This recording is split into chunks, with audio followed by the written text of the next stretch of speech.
It's coming to you with 7 blunders to avoid when building a new home. And we're going to start off with number 1, and that is, let me just pull this down here, having insufficient or no contracts. And the reason that's important, as a Century 21 agent, I've also represented other people building a home and with another builder maybe other than Granite Ridge, and a lot of these contracts are just based on a handshake, which is cool. I like doing business that way. Who doesn't?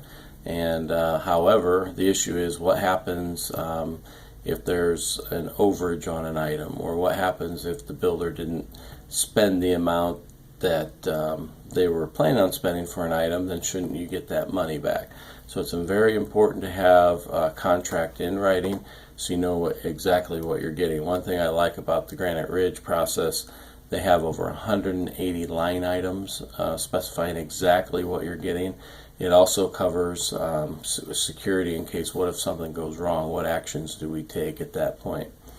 Number 2, another common blunder is only thinking for the short term. If you're planning on being in this home long term, you would definitely want to make some adjustments or think things through a little bit. So for example, if you're thinking, well, I'm going to be in this house till I die, and you're building a 2-story, well, you know, technology is amazing these days in the medical field. We can get knee replacements and things like that, but it's still harder to go up and down the stairs, you know, when you're going through the pain of having your knee go out.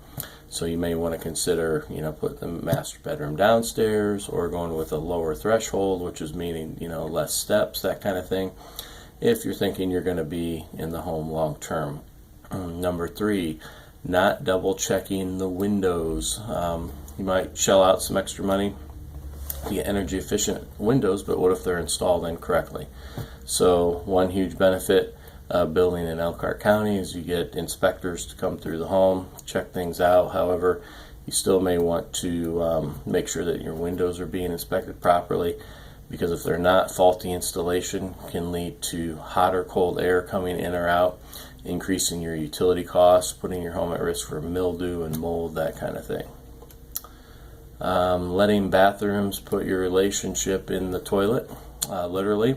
Some people like closed-in toilets. Some people like open toilets, you know, open in the bathroom. And seriously, this is something that comes up that can be an issue down the road with your partner, just based on experience of having customers say, oh, I wish I would have done it this way or that way.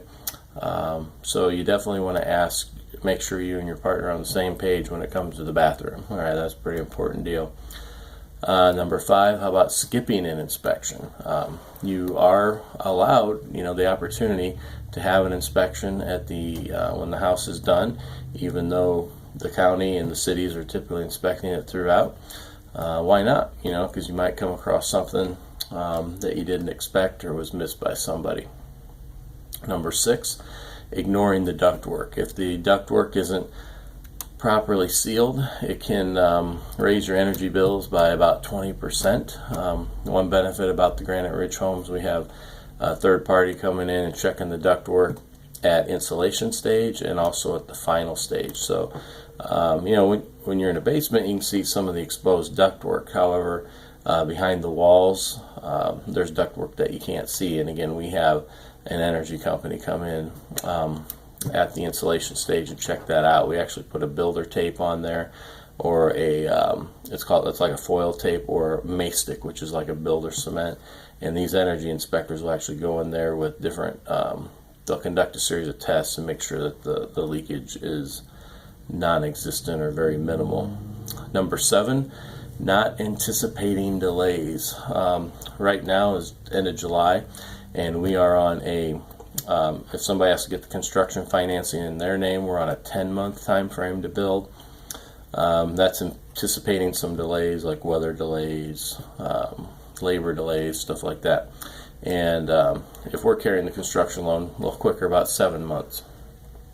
And so we do factor in those delays when I'm talking to somebody, as far as telling them, hey, this is kind of the time frame that you need to expect because of this and that, weather, something could fail on an inspection, guys don't show up, you know, the contractors don't show up, the local bureaucracy of, you know, getting things passed at the inspection level. So I'd rather be a little loose in my estimations, buffer it with some extra time. That way everybody's, feeling a little more comfortable about everything. So hope that those tips help. 7 common mistakes when building your home and things to avoid. Over and out. Thank you.